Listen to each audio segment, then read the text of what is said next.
Perbatasan Amerika Serikat-Meksiko membentang sejauh 1.930 mil dengan 696 mil dilindungi oleh tembok baja besar yang tingginya lebih dari 29 kaki dan memiliki celah 4 inci antara tiang-tiangnya.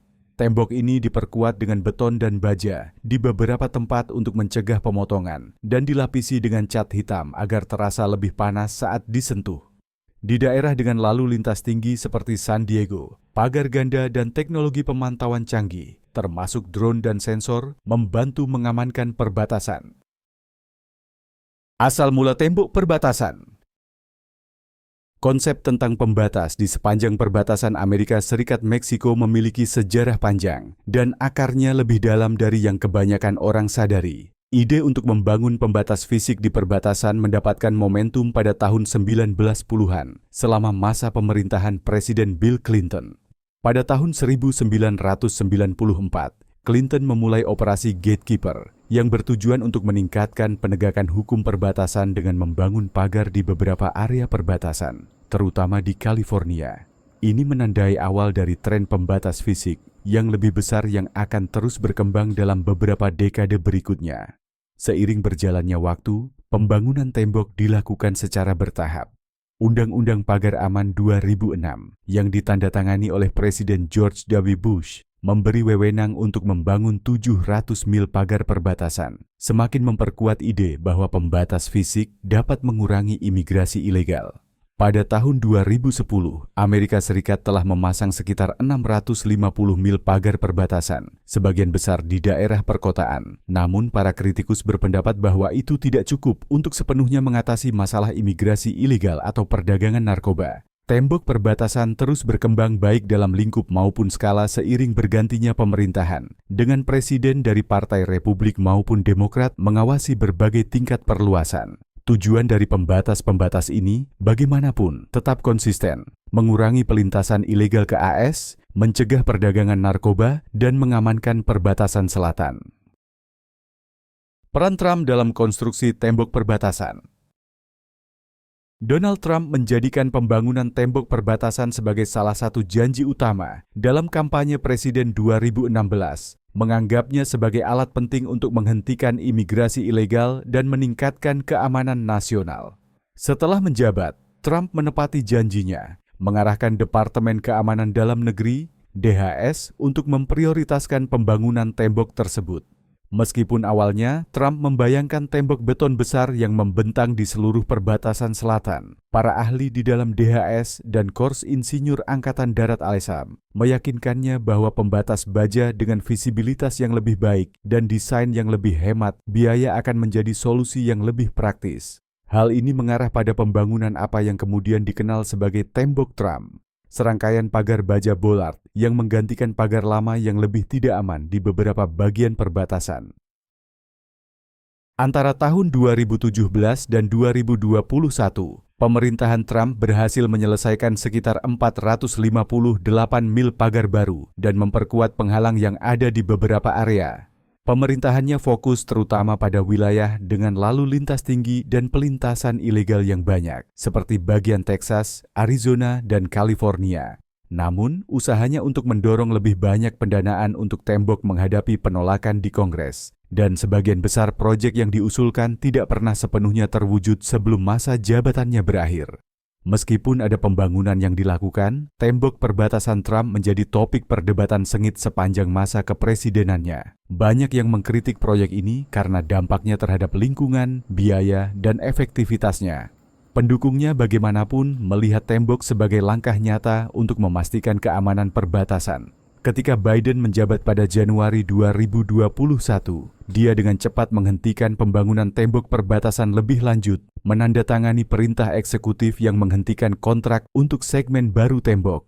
Sebagai gantinya, pemerintahan Biden mendukung kombinasi langkah-langkah keamanan perbatasan lainnya, termasuk peningkatan teknologi, penambahan personel, dan perbaikan infrastruktur.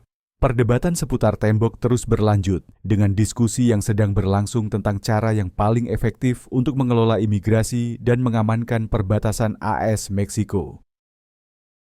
Bagaimana penyelundup menghindari tembok perbatasan?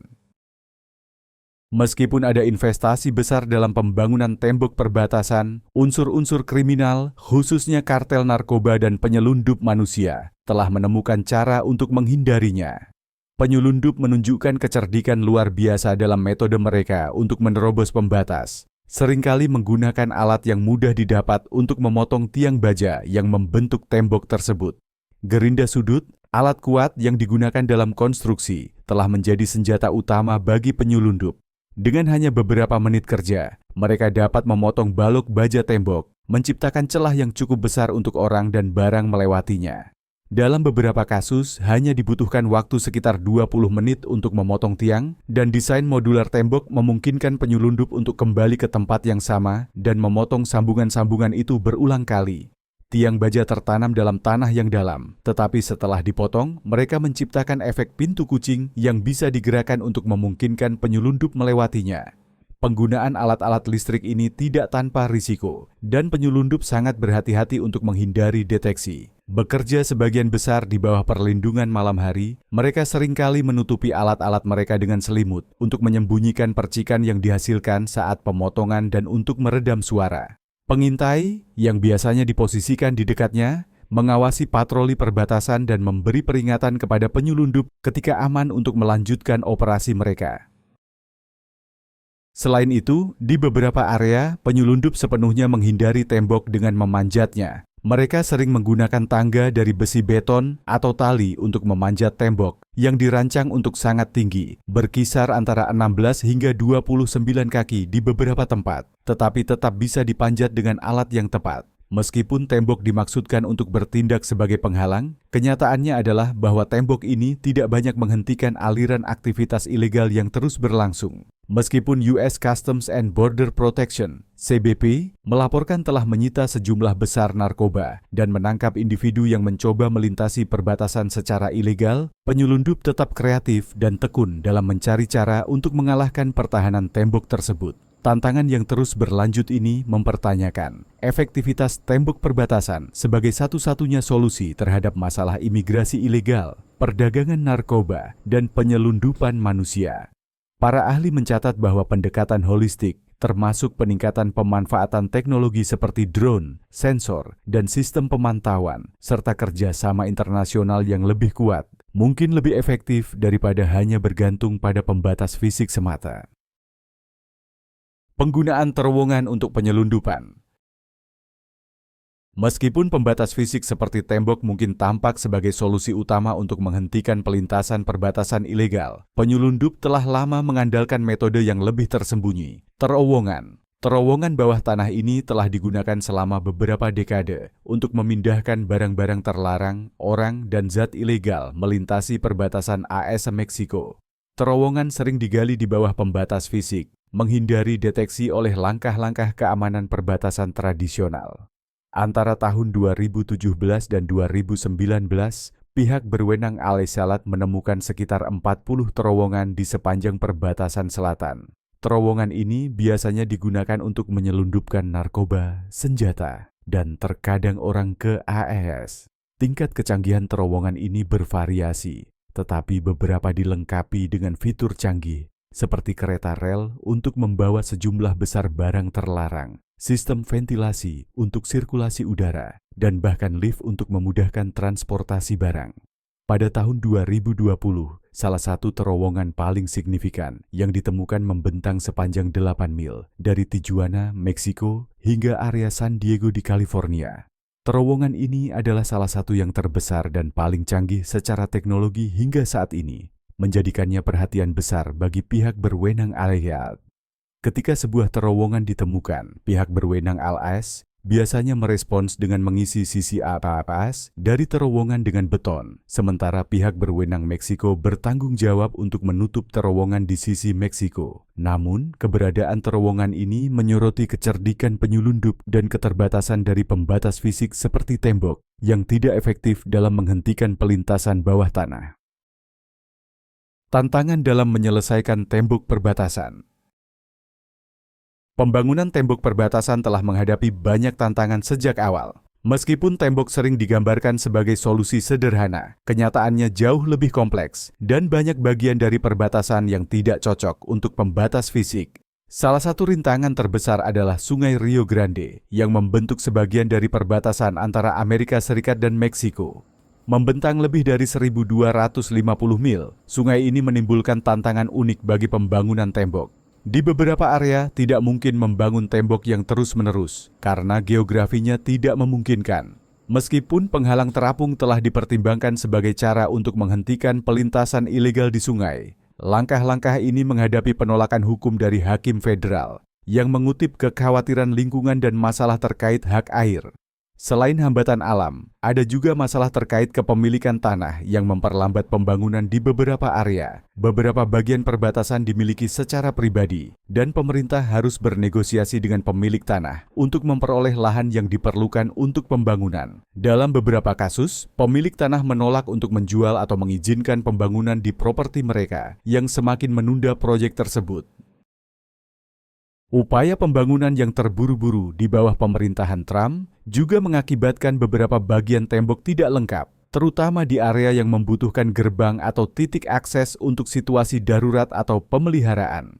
Celah-celah ini ditambah dengan tenggat waktu yang terburu-buru, telah meninggalkan beberapa area tembok yang tidak selesai atau dibangun dengan buruk. Misalnya, gerbang yang memungkinkan petugas patroli perbatasan mengakses area seperti sungai atau aliran air kadang-kadang tidak dipasang, menciptakan kerentanannya di tembok tersebut. Selain itu, perubahan pemerintahan pada 2021 telah mengalihkan prioritas. Presiden Biden menghentikan pembangunan tembok baru dan menyerukan strategi keamanan perbatasan alternatif, seperti penggunaan teknologi pemantauan canggih dan peningkatan jumlah personel perbatasan. Pergeseran kebijakan ini telah membuat beberapa bagian tembok perbatasan tidak selesai, dengan strategi keamanan perbatasan yang lebih komprehensif sedang dikembangkan. Apakah tembok dan celah-celahnya memboroskan uang? Salah satu aspek yang paling kontroversial dari tembok perbatasan adalah efektivitas biaya. Komitmen finansial untuk membangun tembok ini cukup besar, dengan perkiraan biaya total konstruksi sekitar 15 miliar dolar untuk bagian yang dibangun selama pemerintahan Trump. Biaya ini mencakup tidak hanya pembangunan tembok itu sendiri, tetapi juga biaya pemeliharaan yang signifikan yang diperkirakan akan mencapai jutaan dolar setiap tahun. Biaya ini mencakup perbaikan, pembaruan, dan pemeliharaan struktur untuk memastikan fungsinya sebagai pengaman tetap terjaga. Meskipun ada investasi besar, para kritikus berpendapat bahwa tembok ini telah membuang-buang uang pembayar pajak. Mereka menunjuk pada celah dan kerentanannya dalam struktur yang masih ada. Meskipun tembok berfungsi sebagai pencegah di beberapa area dengan lalu lintas tinggi, tembok ini jauh dari solusi yang tidak dapat ditembus. Penggunaan terowongan, teknik memanjat, dan alat pemotong yang terus digunakan untuk menghindari tembok menunjukkan bahwa pembatas fisik saja tidak cukup untuk mencegah aktivitas ilegal. Faktanya, kartel penyelundup telah menunjukkan kecerdikan luar biasa dalam menghindari tembok dengan terowongan yang memungkinkan barang dan orang melewati tanpa terdeteksi dan alat pemotong yang dengan cepat membuat celah di baja. Selain itu, efisiensi ekonomi tembok perbatasan telah dipertanyakan dengan sangat tajam. Pihak penentang berargumen bahwa dana tersebut bisa lebih baik dialokasikan untuk metode keamanan perbatasan alternatif yang lebih efektif dan kurang invasif. Misalnya, investasi dalam teknologi pemantauan seperti drone, sensor gerak, dan kecerdasan buatan bisa memberikan pendekatan yang lebih komprehensif terhadap pengendalian perbatasan. Namun, pendukung tembok berpendapat bahwa tembok memainkan peran integral dalam strategi keamanan perbatasan yang lebih luas. Mereka berargumen bahwa meskipun tembok mungkin bukan solusi tunggal, itu adalah komponen penting dari sistem keamanan yang bertingkat. Ketika digabungkan dengan teknologi dan peningkatan jumlah personel, tembok dapat efektif dalam mengendalikan imigrasi ilegal dan mengurangi perdagangan narkoba. Area dengan lalu lintas tinggi, terutama yang rawan dengan jumlah pelintasan perbatasan yang besar, mendapat manfaat dari pembatas fisik ini. Pendukungnya berpendapat bahwa tembok adalah penghalang yang diperlukan, terutama di area di mana metode lain mungkin tidak seefektif itu. Masa depan tembok perbatasan. Masa depan tembok perbatasan menjadi semakin tidak pasti setelah pemilihan Joe Biden pada 2020. Selama kampanyenya, Biden berjanji untuk menghentikan pembangunan bagian baru tembok yang menandakan perubahan prioritas dalam kebijakan imigrasi dan perbatasan AIS. Perubahan ini telah memicu perdebatan sengit tentang peran lanjutan tembok dalam strategi keamanan perbatasan Amerika Serikat. Pemerintahan Biden sebagai gantinya menyerukan pendekatan yang lebih canggih secara teknologi untuk keamanan perbatasan. Fokus telah beralih ke penggunaan kombinasi drone, sensor, kecerdasan buatan, dan pemantauan biometrik untuk memantau dan mengendalikan pelintasan perbatasan ilegal dengan lebih baik. Dengan memanfaatkan teknologi pintar, pemerintahan Biden percaya bahwa AS dapat menciptakan sistem yang lebih adaptif dan efisien untuk mengelola keamanan perbatasan tanpa perlu pembatas fisik yang luas. Meskipun terjadi pergeseran kebijakan Biden, tembok perbatasan masih dibangun di beberapa area. Hal ini terutama berlaku di tempat-tempat di mana kontrak pembangunan sudah ada sebelum pergantian pemerintahan atau di mana kondisi lokal membutuhkan pembatas fisik untuk alasan keamanan. Misalnya, daerah dengan medan yang terjal atau lalu lintas migran yang signifikan mungkin masih melihat pembangunan tembok karena ini mungkin merupakan pilihan paling praktis di daerah tersebut. Penyelundupan dengan drone, ancaman baru. Seiring dengan perkembangan teknologi, metode penyelundupan pun turut berkembang. Dalam beberapa tahun terakhir, drone telah menjadi alat baru dan semakin umum digunakan untuk mengirim barang terlarang melintasi perbatasan Amerika Serikat-Meksiko. Drone ini, yang biasanya kecil dan terjangkau, mampu mengangkut hingga 35 pon barang ilegal, termasuk narkoba, senjata, dan uang tunai. Penggunaan drone untuk penyelundupan dimulai pada tahun 2015, ketika US Customs and Border Protection, CBP, merekam rekaman sebuah drone terbang di atas perbatasan dan menjatuhkan paket seberat 28 pon yang berisi zat ilegal. Sejak saat itu, penyelundupan dengan drone telah menjadi perhatian yang semakin besar bagi pihak berwenang alam. Drone memberikan keuntungan signifikan bagi penyelundup. Mereka dapat terbang tanpa terdeteksi di atas perbatasan, melewati tembok fisik, dan menghindari metode patroli perbatasan tradisional. Biaya relatif rendah dari drone menjadikannya pilihan menarik bagi para pelaku kriminal, memungkinkan mereka mengirimkan barang terlarang dengan cepat dan dengan risiko minimal. Untuk mengatasi ancaman baru ini, pihak berwenang ASN telah menerapkan berbagai langkah penanggulangan. Ini termasuk teknologi gangguan sinyal untuk mengacaukan komunikasi drone dan mencegah drone mencapai tujuannya. Selain itu, beberapa lembaga telah mengembangkan sistem anti-drone yang mampu melacak dan menonaktifkan drone ilegal.